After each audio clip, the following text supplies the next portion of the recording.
Master साहब बड़ा बढ़िया गीत बजौलन। कोनो लड़का बड़ा परेशान बा, हर दोस्त यार का बियाह शादी हो गयल। सोचलो यही लगन में धर्मेंद्रो भैया का कार्यक्रम बियाह के काम खत्म है बा, लेकिन हमार भी हवा कहिया हुई। लड़का बड़ा टेंशन में बा, रात दिनों के नींद ना आवत बा। कोनो धीरे धीरे बीमारी पकड़े लगल मास्टर साहब। जब वो राती का सुत है तो वही रजाइया में गिन का तारीखिया दिनवा हो केथुआ का तारीख बियाहे के तो से कुल बतिया के कहले बा मास्टर बतावनी ये इनकर काम है लइकन का रजाई ओढ़ के रजाई ओढ़ले पर जाई के चेक करे लूं घर के कभी कभी तालीम सूझ जाने भैया। कोनो लड़का बड़ा परेशान बा, ओकर बियाह ना होत बा। कलश का राम कौन जन्म का बदला ही चुकावत हुआ। और सही बात है कि आजकल बियाह करे में बड़ा मुश्किल बा। लड़का अगर कमात ना बा तो ओकर बियाह भी ना होत बा। हर लड़की के लड़का कमाए वाला चाहत बा। हम तो यो का अब लड़की हो चाहे लड़का सब कमाए। हम जहाँ जाइला यह शिक्षा देला, कुछ भी करा लेकिन करा दो पैसा कमा। महंगाई बड़ा तेज बढ़त बा। अगर ना कमाईबा तो दाल रोटी घर में खाई मुहाल हो जाई। अब लड़का बड़ा परेशान बा, जाय के अगुआ से सोरस लगावत बा। कहत बा का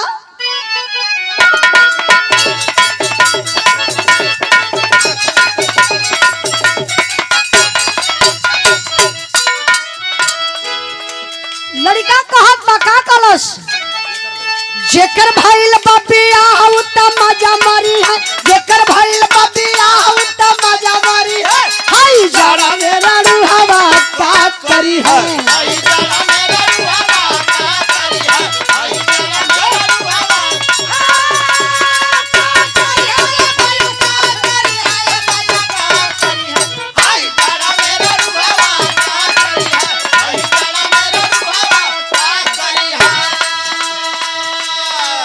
अच्छा आप लोगन से बता देत बानी, जेकर बियाह हो गल बा ओकर जिंदगी सुख में बा। सुख से उ खात पियत आराम से रहत बा। काहे मेहरारू ना बात अपने हाथे रोटी बनावे के पड़ी, अपने हाथे कपड़ा धोवे के पड़ी, अपने हाथे बिस्तरा लगावे के पड़ी।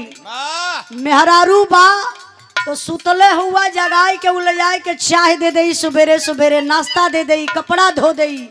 मेहरारू यही से कहल जाला बाबू आधे अंग का मालकिन होनी। ऊपर के नीचे के अभी हमें ना जानकारी है, नहीं यह सर्च कर तो कोली है। हम कहला कि नारी आधे अंग का मालकिन होली, मर्द के आधे अंग के मालकिन होली। आप लोग जानत बानी। अभी हमके ना पता कि नीचे से कि ऊपर से कि हम ना बता सके। हाँ अब ओके ना तो हर मास्टर साहब बताऊँ, पूछ लिया तो अपने मास्टर साहब से कि मेहरारू अर्धांगनी कैसे होली। लड़का कहत बा का कहत बा बुढ़ावा तेल मल वाली है पतोहियन के गरियाई।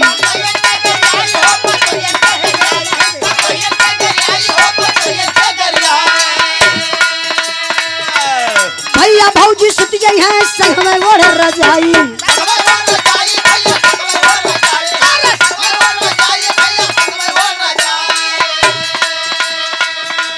जेकर नैहर में हरी आऊ माला जपी है। जेकर नैहर में हरी आऊ माला जपी है। हाय जरा मेरा रूहवा का करी है।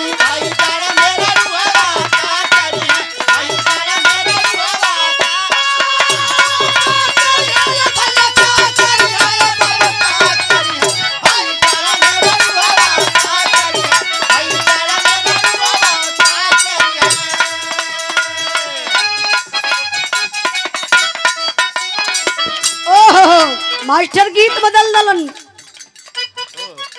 कोनो मेहरारू का मरद परदेश हुआ।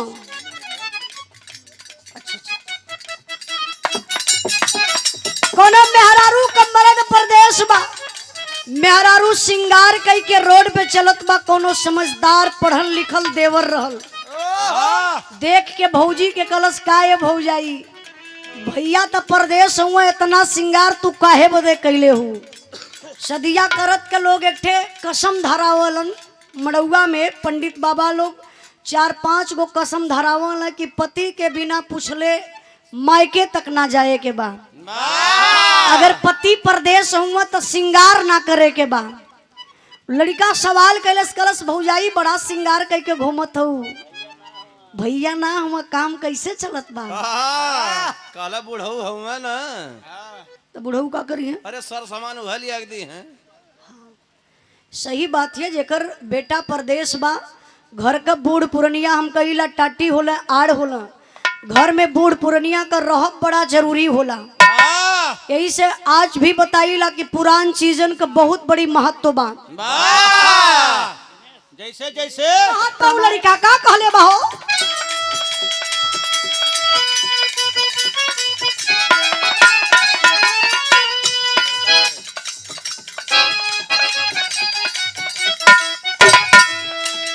ये कहा तो मास्टर साहब लड़का बिगाड़े के तू कर तारू काम हो।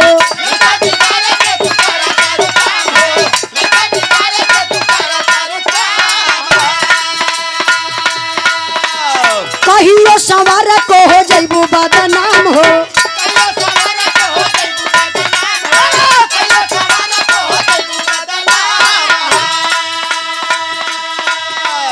लड़का बिगाड़े के तू कर तारू काम हो कहियो सवार को हो जइबू बदनाम हो। कोनो लूट ली जवानी रानी चला तू बचाई के ओ चला तू बचाई के। अब लइनिया कले बबुआ तोहार छाती काहे फाटत बा कहत बा 900 गुंडा मर गईला झूलनिया तर दबाई के 900 गुंडा मर गईला।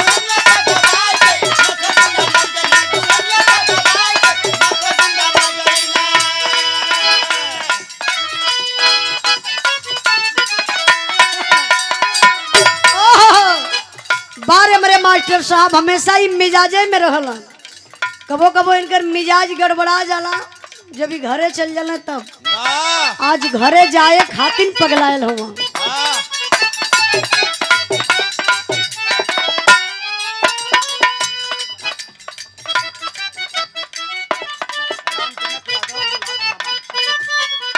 आज के नौइनका मरद का मिजाज खुश कई दायर रानी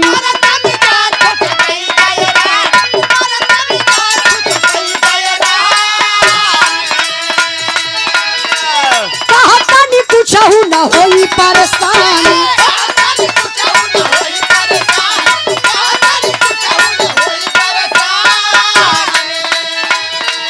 मरद का मिजाज खुश कई दायर रानी कुछ न होई परेशानी।